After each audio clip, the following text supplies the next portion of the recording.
کہ کھڑے ہو کر پیشاب کرنا بہت قبیح حرکت ہے. نبی صلی اللہ علیہ وسلم سے اس کی ممانعت ثابت ہے. البتہ ایک دفعہ آپ سے کھڑے ہو کر پیشاب کرنا بھی ثابت ہے. اب اس میں بعض علماء کہتے ہیں آپ کو کوئی عذر تھا یا بیٹھنے کی جگہ نہیں تھی یا بیان جواز کے لیے کہ لوگ اس کو بالکل ہی حرام نہ سمجھیں کہ ضرورت کے موقع پہ بھی نہ کریں کھڑے ہو کر پیشاب. تو اصل تو یہی ہے کہ بیٹھ کر پیشاب کیا جائے. کھڑے ہو کر پیشاب کرنا خلاف سنت ہے.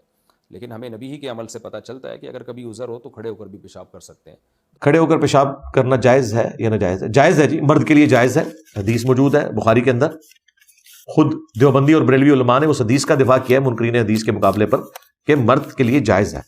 جامعہ ترمذی میں موجود ہے کہ نبی اسلام کی عمومی سنت جو ہے وہ بیٹھ کے پیشاب کرنا ہے. اما عائشہ کہتی ہیں کہ جو یہ کہے کہ نبی اسلام کھڑے ہو کر پیشاب کرتے تھے تم اس کی تصدیق نہ کرنا، کیونکہ نبی اسلام کا عمومی عمل یہ نہیں ہے. لیکن یہ حدیث امام ترمذی نے نقل کرنے کے بعد اگلا باب پھر الگ بند ہے، اس کا عنوان رکھا ہے اس میں رخصت کا بیان، اور پھر وہ حدیث لے کے آئے جو بخاری میں موجود ہے کہ نبی اسلام نے کھڑے ہو کر پیشاب کیا. لہٰذا امام ترمذی نے یہ بتایا کہ جو اما عائشہ کا قول ہے یہ عمومی عمل کے لیے ہے، یہ نہیں ہے کہ کھڑے ہو کے پیشاب کیا نہیں جا سکتا. نبی اسلام نے بھی کیا ہے. بعض کا جنون ضرورت پڑ جاتی ہے کھڑے ہو کر پیشاب کرنے کی.